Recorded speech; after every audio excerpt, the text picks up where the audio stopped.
Hola amigos, bienvenidos a Rimbel 35. ¿Qué tal estáis? Hoy tenemos un invitado de lujo, ni más ni menos que don Emilio Carrillo. Hola Emilio, bienvenido. Hola David, encantado y muchísimas gracias por tu invitación. Bueno, supongo que sobran presentaciones, pero bueno, aún así lo voy a hacer. Don Emilio ha sido un referente en los últimos años en todo lo que tiene que ver con la figura de Jesús de Nazaret y la espiritualidad. Un nuevo modelo, un nuevo enfoque de la parte más profunda y luminosa del ser humano. Emilio es una persona que ha trascendido a un nivel mucho más espiritual de la vida a raíz de un accidente que tuvo. Él llegó a ser vicealcalde de Sevilla, economista y profesor de la Universidad de Sevilla. Estamos hablando de una persona absolutamente, en su momento, aferrada a lo oficial. Y sin embargo, a raíz de un tremendo pepinazo que tuvo con la moto, me parece que fue con una moto, ¿verdad? Bueno, fue un accidente de montaña. Ah, de montaña. Yo tenía entendido con una moto, pero bueno. Bueno, se parece, empieza también por M. Claro, claro, Emilio tuvo una experiencia cercana a la muerte, una ECM, y a partir de ahí todo cambió. Y dedicó su vida a estos temas, a integrar el alma con el universo y la fuente universal. Emilio, hoy nos gustaría muchísimo, porque te hemos anunciado ya hace un tiempo aquí en Rimbel, de que, bueno, para nosotros es un enorme honor que estés aquí, una persona cultísima como tú, y que además tienes experiencia en este campo. Para nosotros eso es muy meritorio. Dar ese paso de valentía y de decir lo que uno realmente piensa y lo que uno realmente siente, sin importar lo que los demás digan o piensen. Eso es muy importante. Me gustaría sobre todo que nos hablaras de Jesús, Emilio. Jesús de Nazaret llegó a hacer una serie de vaticinios, de profecías muy claras y muy definidas, que se corresponden con los momentos actuales que estamos viviendo, momentos de apocalipsis, digamos, que es revelación. La gente muchas veces dice, apocalipsis, es revelación. Entonces, claro, tú fuiste un gran referente en este tema, hiciste un estudio. Cuéntanos, ¿cómo crees que Jesús llegó a hacer una profecía que ahora mismo se está cumpliendo? Pues lo primero, David, es volver a agradecerte la invitación y tus palabras. La figura de Jesús de Nazaret, Cristo Jesús, me gusta llamarlo a mí, habida cuenta que fue la encarnación de todo lo que lo crístico representa, la única vez en la historia de la humanidad que lo crístico se hizo presente. No es necesario que lo haga más, porque haciéndose presente una vez impregna la conciencia humana y la conciencia planetaria. Jesús, en su sabiduría, en sus enseñanzas, hay distintos aspectos que toca con especial intensidad. Por supuesto, la práctica de vida. Para él es muy importante. Esto no son temas intelectuales, es una práctica de vida. Y muy en particular creo que merece una gran atención lo que se conoce como el Sermón de la Montaña, que está en los capítulos 5, 6 y 7 del Evangelio de Mateo. Y ahí, en torno a las bienaventuranzas y en torno a la oración del Padre Nuestro y en torno a otra serie de consideraciones, plasma una práctica de vida donde prácticamente está todo dicho. Pero junto con eso, que conlleva un nacer de nuevo, como él hablaba, junto con eso, él le da muchísima importancia al anuncio de lo que ocurrirá. Él dice literalmente en el Evangelio de Mateos, en el capítulo 24, él dice literalmente en el final de los tiempos de esta generación humana. Porque a Jesús le preguntan directamente sus discípulos, Maestro, ¿cómo será el final de los tiempos? Y él dice, el final de los tiempos no es el final del mundo, no es el final de la humanidad, es el final de esta generación, Y tú y yo, como muchas personas que vamos más allá de las historias o historietas oficiales acerca de esa historia que nos cuenta, sabemos que la humanidad en su proceso evolutivo ha pasado y pasará, supongo, por distintas fases a modo de humanidades.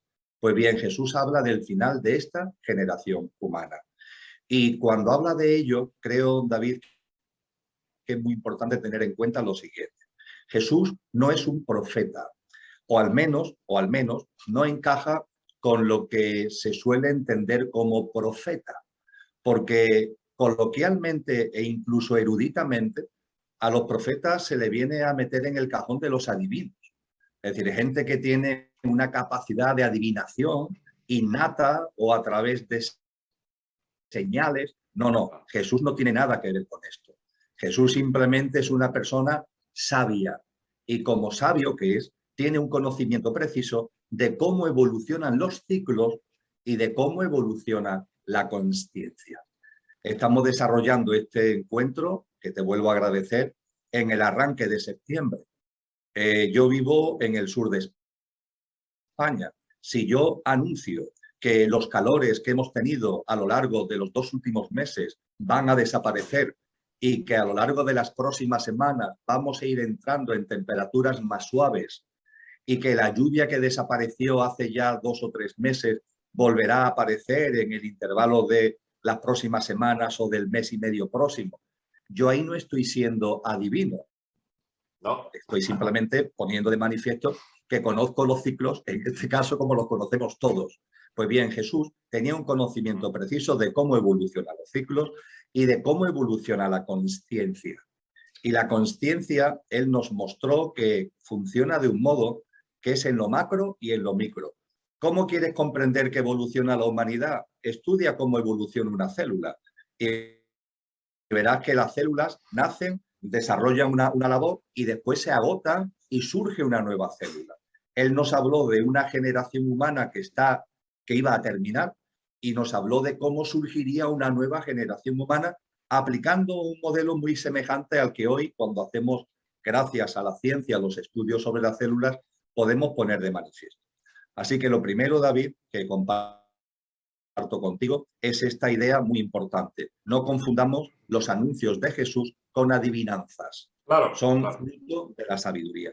Exactamente, y además estamos ante un personaje que demostró con hechos objetivos y palpables para todos los testigos que en esa época hubo, siglo I, pudieron ser testigos de hazañas alucinantes, de materialización y desmaterialización de objetos y alimentos, de caminar sobre las aguas, de curar enfermos y exorcismos.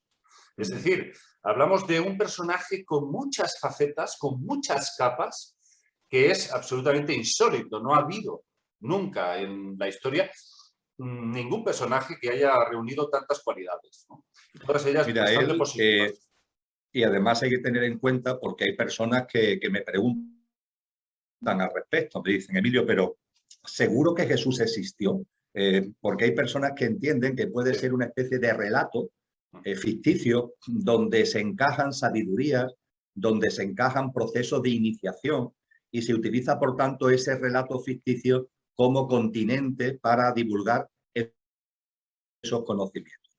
Sin embargo, personalmente, junto con mi esposa, junto con Lola, hemos estudiado mucho la figura de Jesús y nos hemos encontrado con una gran realidad, que no solo los textos cristianos hablan de Jesús, que bueno, eso se le puede poner todos los interrogantes que queramos, sino que nos encontramos textos de historiadores de la época del siglo I que no solamente no eran cristianos, sino que eran opuestos al cristianismo. Tanto historiadores romanos, ahora mismo se me viene a la cabeza Tácito, como historiadores judíos del judaísmo oficial que crucificó a Jesús, como Flavio Josefo, Sí, citan a Jesús y citan el movimiento que Jesús originó.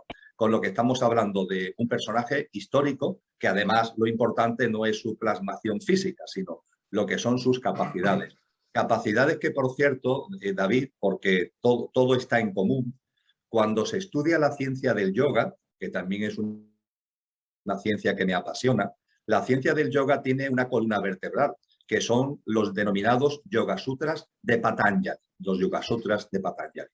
De hecho, los Yoga Sutras de Patanjali, ese gran sabio hindú en el siglo I, siglo II, lo que hace es recoger una sabiduría de boca a oído que viene de muchos siglos atrás.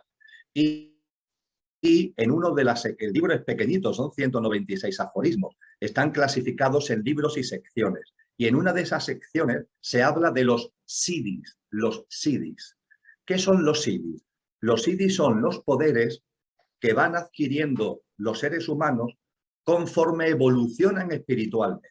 wow. Es decir, no son poderes que tú logres porque te esfuerces, porque estudies, no. son poderes durmientes que están en todos los seres humanos y que van apareciendo, se van haciendo patentes, dejan de estar latentes y se van haciendo patentes conforme el ser humano va avanzando en el camino espiritual. Y se describen 25 siddhis que Jesús cumple total y absolutamente, David. Cada Es decir, uno de Jesús ellos. fue... Sí, sí, sí, sí. Sí, sí, los 25, efectivamente. Tradicionalmente son los grandes 25 siddhis, algunos autores le unen otros dos y lo hacen 27, y Jesús tuvo un algo, que para mí ya te decía antes, es la encarnación crística, que hace que todo ello lo desarrolle en vida, siendo un modelo de lo que todos los seres humanos podemos llegar a ser. Por eso él solo admite una denominación, David. Cuando se le dan nombre, él dice, tú lo has dicho, no yo. Solamente hace suya una denominación, el Hijo del Hombre. Fíjate qué bello, el Hijo del Hombre. ¿Por qué Jesús se considera y acepta esa denominación del Hijo del Hombre? Porque es a lo que todos los seres humanos estamos llamados a llegar. Es el fruto natural que todos los seres humanos vamos a dar de nosotros. Lógicamente aquellos que vayan avanzando por el camino de la consciencia, el que en su libre albedrío quiera avanzar por otro camino, pues entonces no va a alcanzar. Pero, claro, fíjate, Jesús nos habla de cuatro fases esenciales, ¿no? La desolación, la gran tribulación, el triunfo de la bestia y el paruse, me parece que se llamaba, ¿no?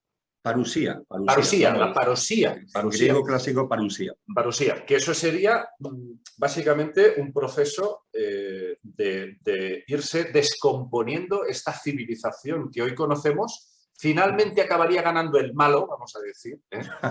Sí, pero después hay una especie de triunfo del espíritu. Cuéntanos, ¿qué es lo que crees que va a pasar, Emilio? Sí, mira, es curioso porque, claro, cuando se oye hablar de la gran tribulación, la desolación, el triunfo de la bestia, la verdad es que la gente dice, Emilio, vamos a ver, que nos estás metiendo miedo. No, vamos a ver. Evidentemente, Cristo Jesús no habla de estas cosas para meter miedo. Suficiente miedo hay ya como para meter más miedo, ¿verdad? Él habla de estas cosas por dos razones. David, para entrar directamente ya en las fases que tú has citado. Primeramente, Jesús de Nazaret sabe que al dar señales, es decir, él puede dar señales, terminará una generación humana y arrancará otra cuando ocurra tal cosa, y puede dar señales. Ahora bien, él sabía, como tú y yo sabemos, y cualquier persona consciente se habrá dado cuenta, de que los seres humanos percibimos mejor las señales de removimientos, de dolor, que las señales placenteras. Es curioso, diríamos que es antinatural, por llamarlo de alguna forma. Pero hay un ejemplo, hay miles de ejemplos, pero hay uno que lo pone de manifiesto. Una persona sana no valora la salud ni computa que está sana. Se pasan sus días sanos y no le saca ningún jugo. En cambio, en cuanto que la enfermedad llega, ni un momento del día se te olvida que estás enfermo y entonces sí, qué importante es la salud, pero porque estás enfermo. Es decir, nuestra mente concreta computa en su dualidad, que es como opera en su dualismo, computa mucho mejor lo negativo que lo positivo.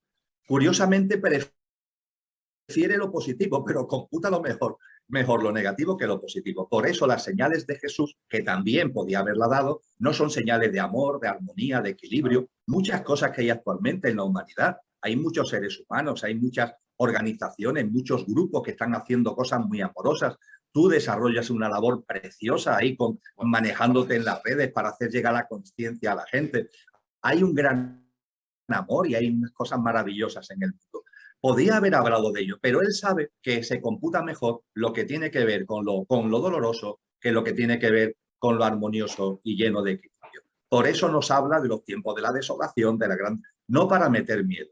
Y igualmente, y es muy importante, cuando vamos a entrar ya en estas fases van increciendo en intensidad. Es decir, es como si los removimientos fueran increciendo. Es exactamente igual que lo que ocurre en un proceso de parto.